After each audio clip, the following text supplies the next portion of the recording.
is in place, and the Trump administration seems to have done their best. You know, some of these processes will not work, not just because we are meeting in Washington or the powerful United States is involved. Yes, they have a big role to play. It's what I was praising them for, having made a huge effort. But until those people concerned directly, they themselves want and commit to achieve the end result, which is stability, peace, and security for all that needed, even the most powerful will remain wondering which way to go, or frustrated, if you will. So the onus is on us, mainly the people, the leaders, DRC, Rwanda, and others in the region. You know, Washington took over this when there were also other efforts underway. I'm sure maybe one of you will be asking, or you yourself had it on mind but didn't raise it. You would be asking, what is the East African SADC process? Because they were there. Or the AU, or whatever. That speaks volumes. And really it is, the knot is tied in one place. These problems are happening in Congo, but it seems the leaders don't care or don't know, or they have refused to take responsibility. They just keep daydreaming and talking about all kinds of things, and whenever they've gone all places, the only thing they know how is to keep asking sanctions, sanctions for Rwanda, sanctions for Rwanda. Okay, but if you sanction Rwanda, how does it solve your problem? How does it solve your mismanagement of your country affairs? How does it give citizenship rights to the people who have been complaining for decades and have had to take arms and fight you? How does it solve the problem of you having to import mercenaries to come and ask and fight for you? How does it do that? I mean, you know, people should really see things for what they are, and you may hear so many stories about different things, but you also have the ability to see through all that and make your own judgment. So, summary of so much I have said, I'm always optimistic.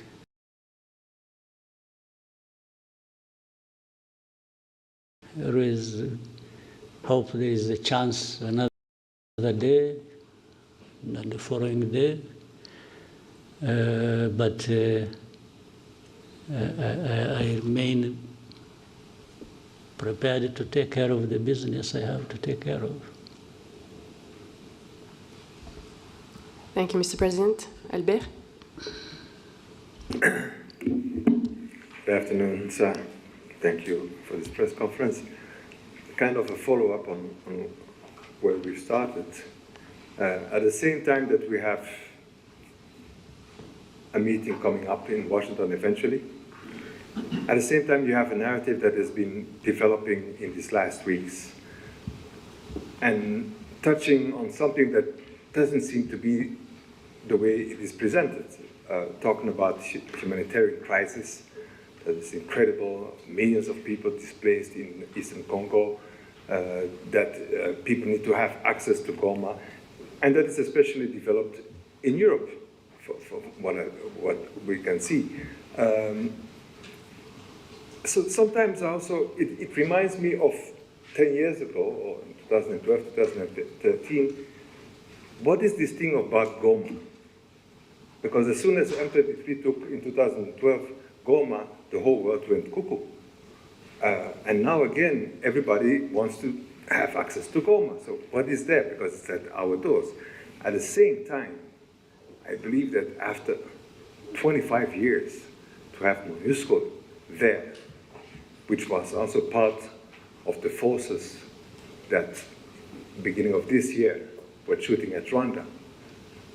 I mean, for Rwanda, this becomes something that maybe needs to be taken up. Like, how long can a force like that still stay there?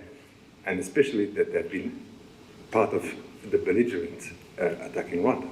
Mm-hmm. So what is this thing about Goma that nobody knows?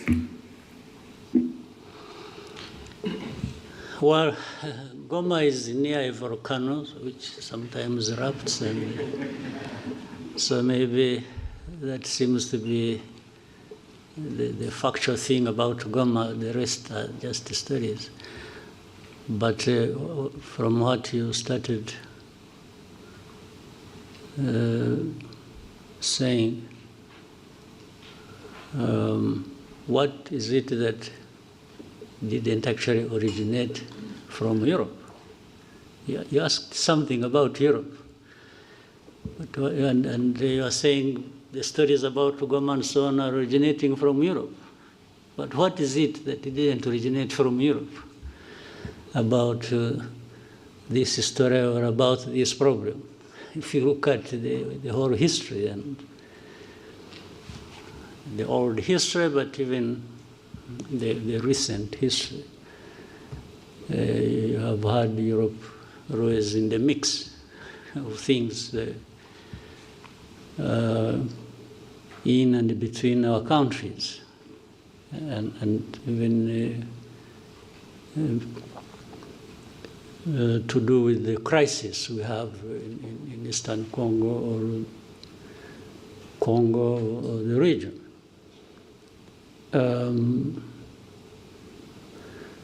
For about Goma, I don't fully understand. And talking about humanitarian crisis, yes, there is suffering. There is no question about it. But actually, it seems there was more suffering before the crisis, or at the beginning of it. As of today, I think the suffering is still there, but maybe less than. But to talk about humanitarian crisis so much is to find an entry point, an easy entry point into that crisis, and then shaping it the way some people want, given how they have been relating to this history I'm talking about all along before.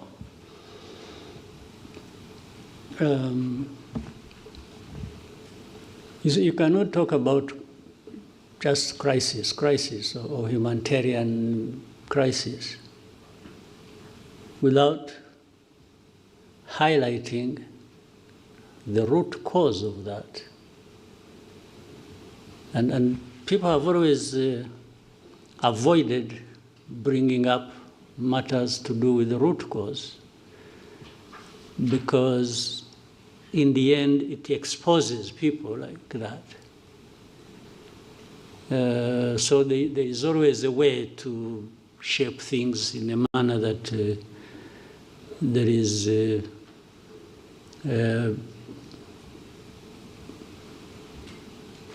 effort to protect themselves, the people I'm talking about. And is it a new crisis in Eastern Congo, or in Goma, or around Goma? You remember this crisis, I have said this before, and you have heard it even from other people, or you know it yourselves. This crisis was there 2012, came back 10 years later. Why can't people try to understand? What is it? How can you have a problem 2012, and 10 years later, you have a repeat of the same problem?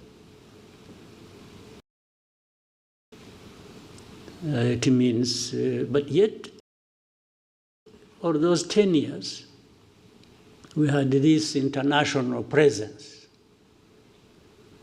And many years before that, supposedly to address these problems. So much money spent, so many people involved, people losing their lives in big numbers, refugees,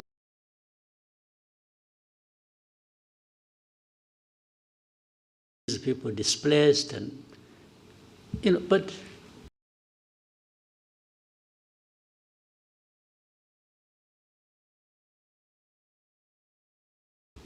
life goes on like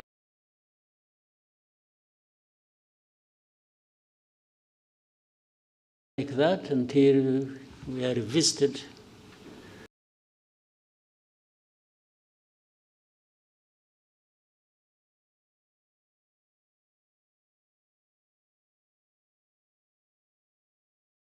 by the same problem, and then we start running around like this is a new thing. I mean, the amount of hypocrisy and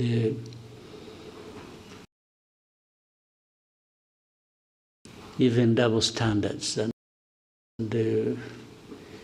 real insensitivity of some of these powers that we know, who are associated with the cause of these problems, or who accompany the crisis in a way they have chosen, and in the end they are the ones making so much noise about, they look like they are really hurt by the suffering of people.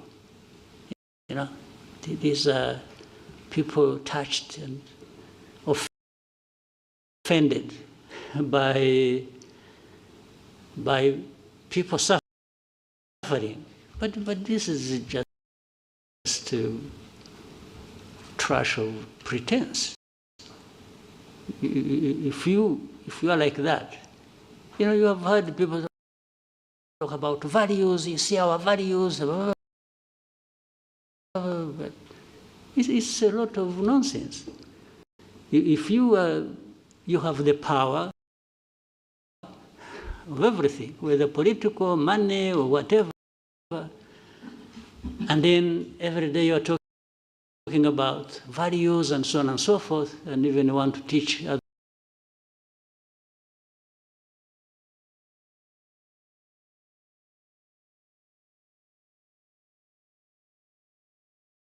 others how to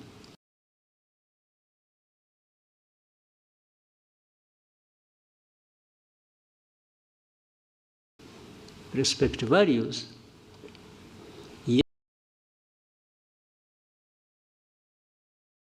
Yet you are the cause of the suffering, and you are the cause of the perpetuation of that.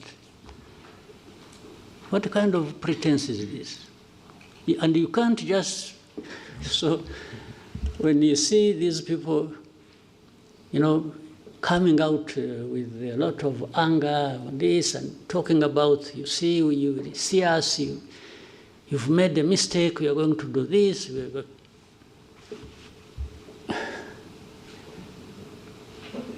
In the end, all they are doing is adding more suffering to the suffering that is already there.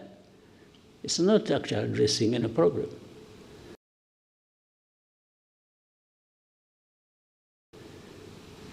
So Goma, but if anyone wants Goma, that's fine. For whatever reason, whether it is ritual or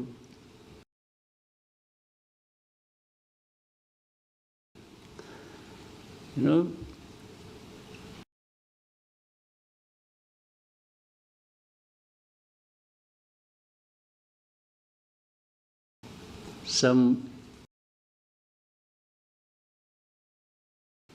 believe in witchcraft, they would want to go and pray in Goma and meet their witch doctors there and so on and so forth. Still, you know what? Goma it's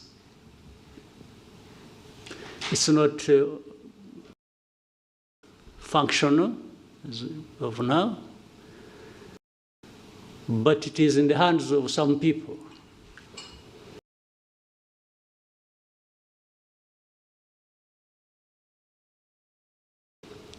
You go and talk to them.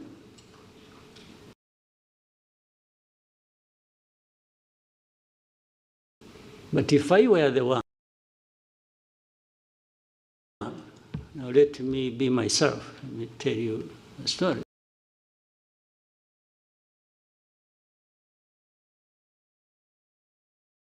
If I were the one,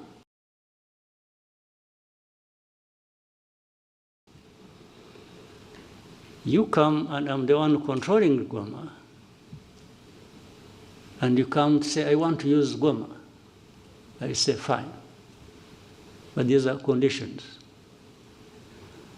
Goma is part of my problems that I face with the government. And now it is in my hands. I will not give it to you until you show me, alongside that, how you address my problems. Well, I may sound speaking for these guys, but I'm just reasoning. If I were the one, you want Goma, you want Kavumu, or Bukavu, or you want the whole of Eastern Congo back, fine, I have no problem with that. It will only come with you addressing my problems. Yeah, you understand? In my long history, in my judgment, that is what I learned over so many years of fighting for my rights and for, people have, they sacrifice, they do what, but unless they have no reason they are sacrificing, that's a different issue. But if they are, everything should be put together. You want this, I'll give it to you. I have no problem. But we came to this point because of this reason.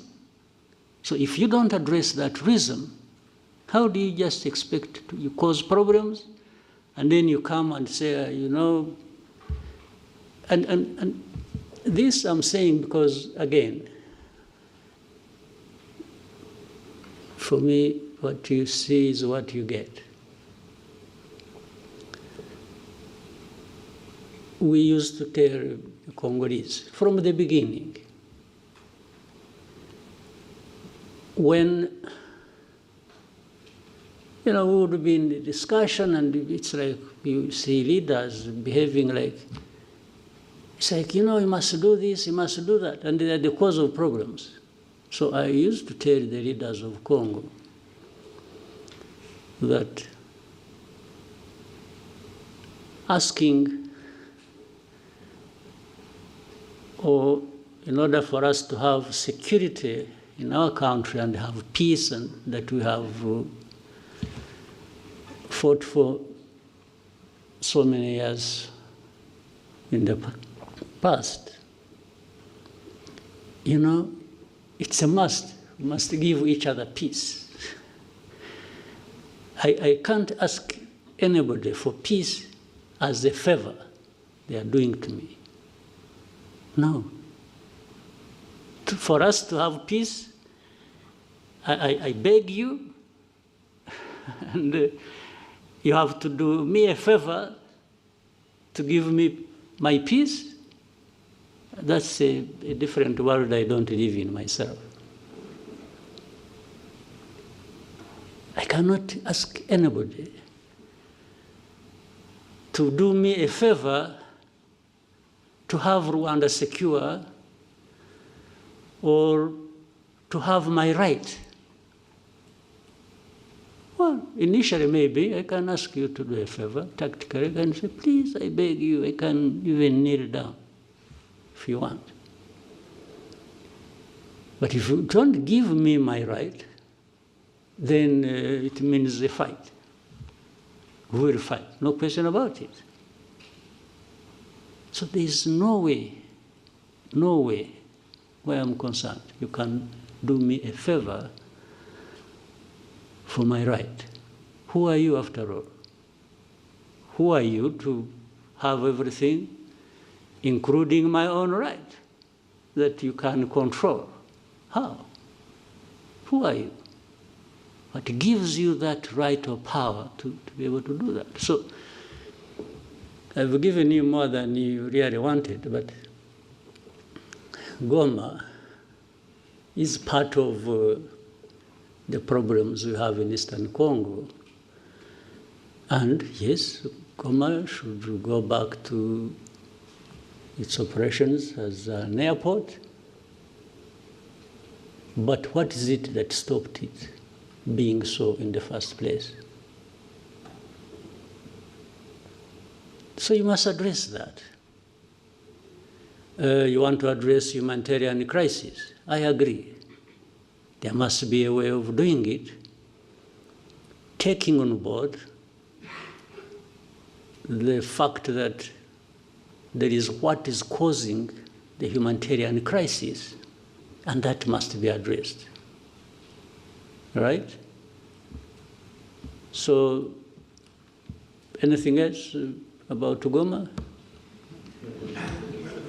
Well, somehow there is also another side of the whole story that has been kept repeated, especially now it's still alive in Europe.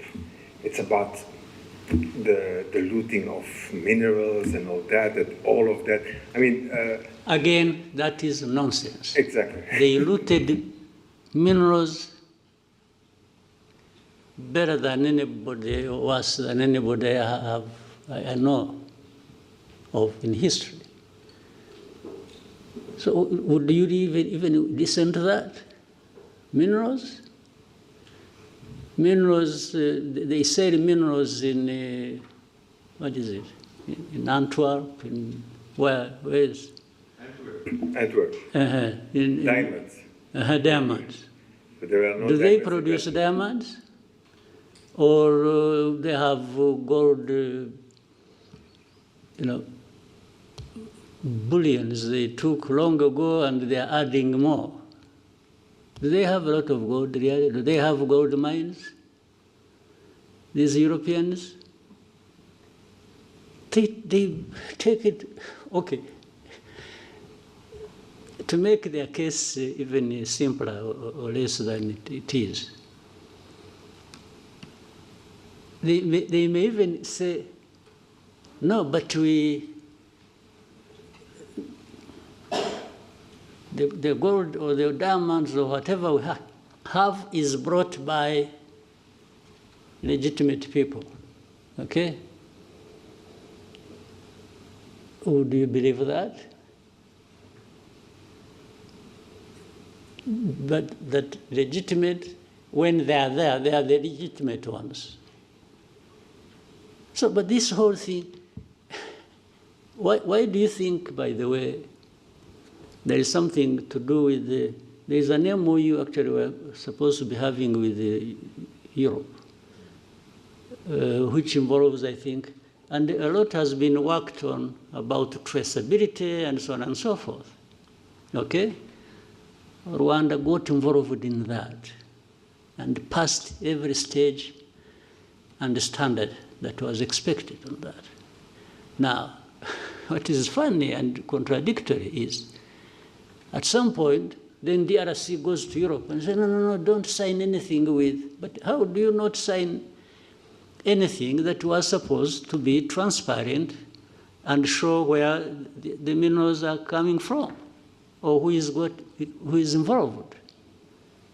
So on one hand, you want to be clear that there is nothing except that Congolese always passed through here, and some sold it here to Rwandans who went and sold it to somebody else. Others, they said it through Burundi, through Uganda, through the neighbors. But it is only Rwanda that was picked on about minerals. Simply because, I think with the audience back home in Europe, they listen more to these accusations. The more they hear of them, then the more questions they raise about Rwanda. Whether what they are saying is happening or has happened or not. So minerals, really think, okay, FDLR, that actually at some point was in control of Goma, or the surroundings of Goma. Why are they found to be innocent in the whole equation? And yet every day we point out things to do with FDLR. But they are not interested. They say, no, they are few. Well, if they think they are few, they should come here. We will take we give them face-to-face conversation with those that have been brought from Eastern Congo recently. They will tell them the stories. But do you think they even want to do that? Haven't some of you journalists, maybe, I hope you're also not selective about what you want to know.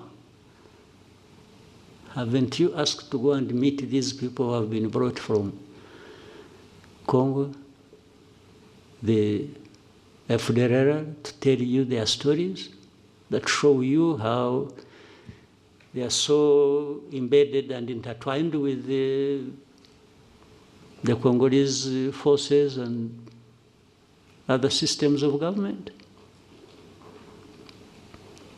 So that plays behind the scenes role, and you don't see it at the forefront being talked about. In fact, some of these FDLR have been doing mining in Eastern Congo. Where do they take their minerals? Maybe those are the minerals that end up in Europe, but they would rather hold Rwanda responsible based on the stories around minerals. What sense does it make? you know, don't,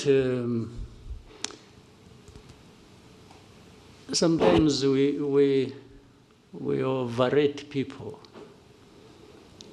We overrate them in a sense. We think they have, when it has been said by Europeans or by this, then it must be true. But these are the things they get involved in. Petty things. And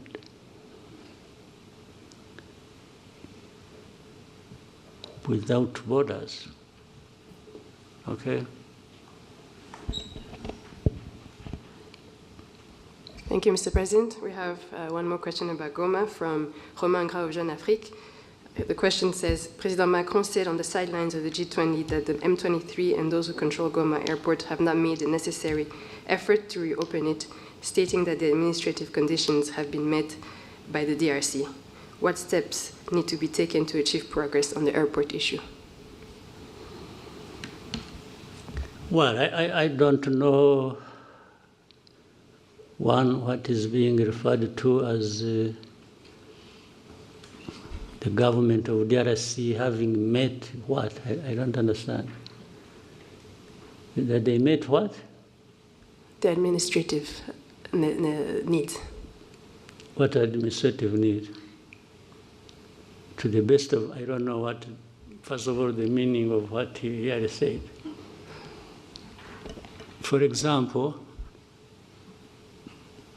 are you aware that the airspace in Eastern Congo is actually closed?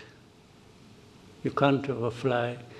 You have people flying from wherever, whether South Africa or going there. Or planes don't overfly Eastern Congo because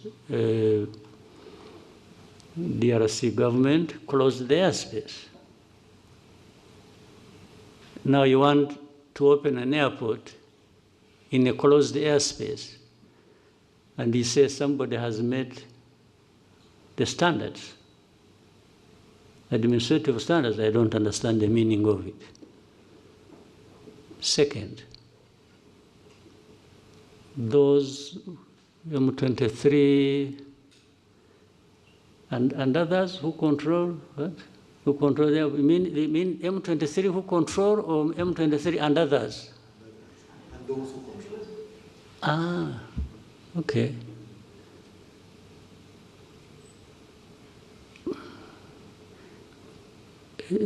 Could I equate it with saying, maybe he wouldn't like that, the government of DRC, the FARDC, and FDLR. FDLR actually has a big control in that area. They are being fought every day by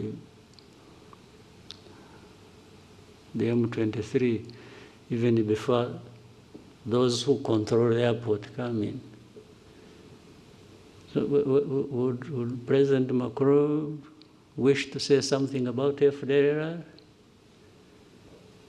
I don't think so. You know the reason? There is a whole story about FDLR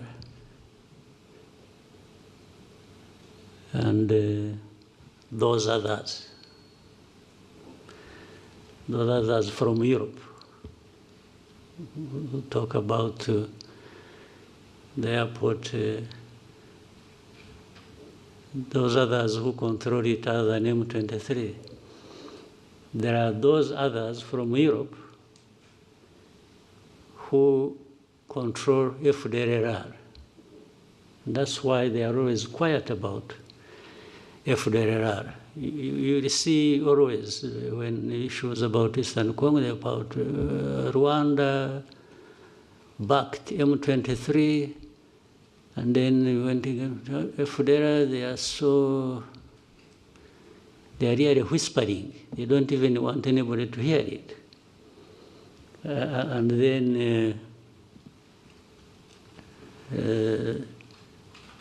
for government of DRC, it's some individuals who get involved in these wrong things. It's not the government. I mean, this selective way of presenting issues and even wanting to address matters sensitive like that based on how you have selected to handle it, I think it becomes part of the problem. By the way, that's why I was saying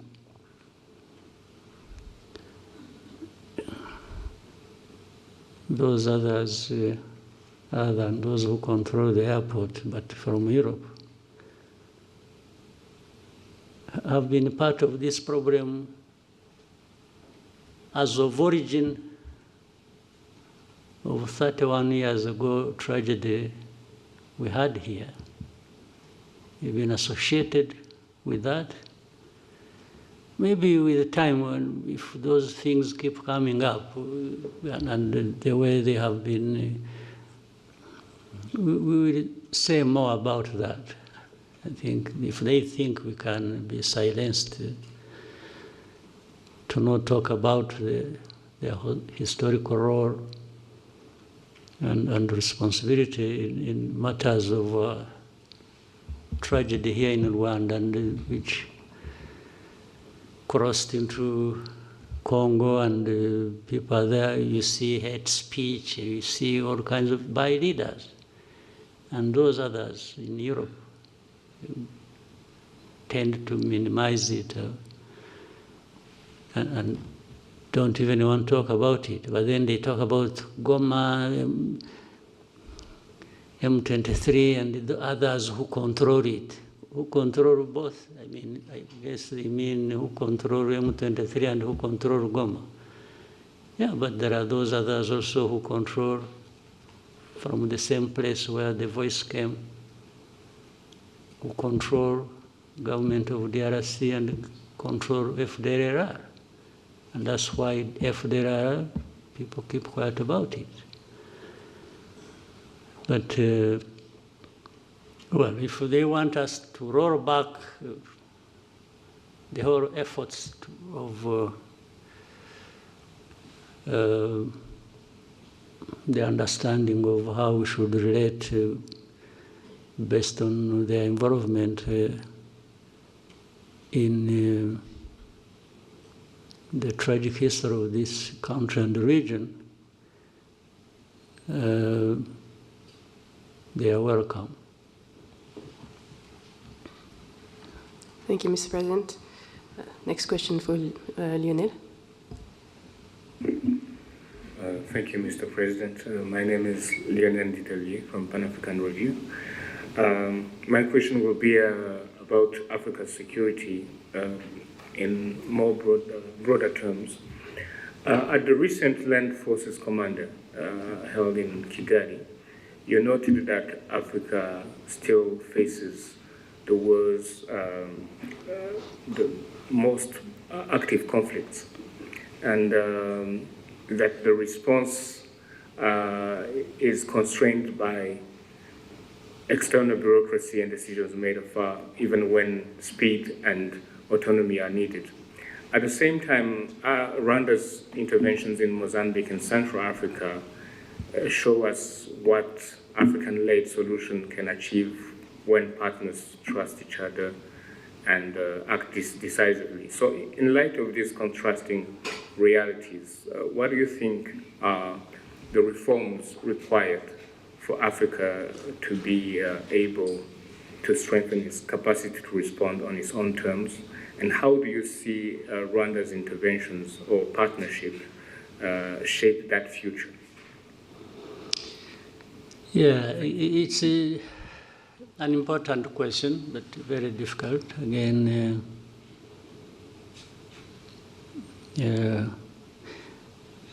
I think, if I remember the saying, you can take horses to the well to drink water. but you can't force them to drink. You take them there, but it is the horses to drink the water anyway. If they don't want, you can only stand by and watch, isn't it? So I think Africans, we have everything. We have the water in front of us and we are thirsty, we should be drinking. But we find an excuse for not drinking the water. I don't think we need anybody coming and whipping us into that. So when the Africans decide to drink the water that they actually badly need, I have no medicine. I can't. The only thing we try to do when we collaborate with our brothers and sisters on the continent, like in Mozambique or Central African Republic, or participate in other efforts, we are only trying to say, we can drink the water. We are actually drinking the water based on our thirst for it. Well, and then it's like saying, why don't you? Telling somebody else, why don't you quench your thirst? So, I don't know. There is nothing Africa doesn't have, actually. All these things, or these areas where we fall short, I can only be surprised and say, why? Why do we keep falling short on everything, including the provision for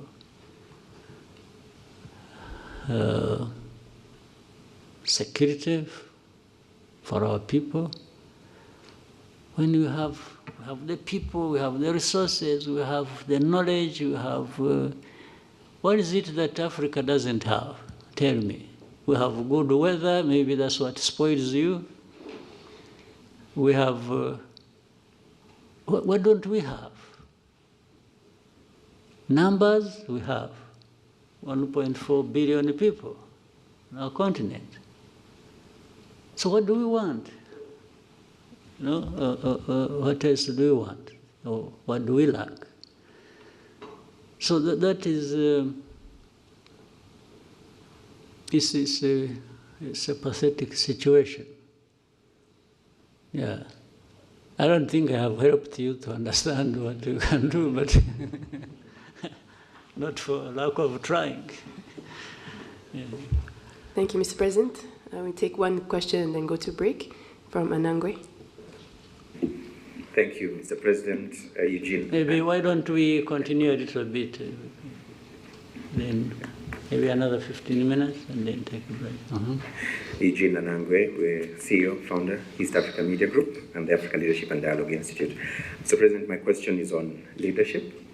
And I listened to you keenly at the recent Unity Club forum, where you challenged Rwandan leaders to reflect on what's holding Africa back. And I remember you talking about feeling that this is linked to leaders who pursue individual gains. For the close to 20 years I've been in Rwanda, I reflected on this, especially listening to people who have been serving in different quarters.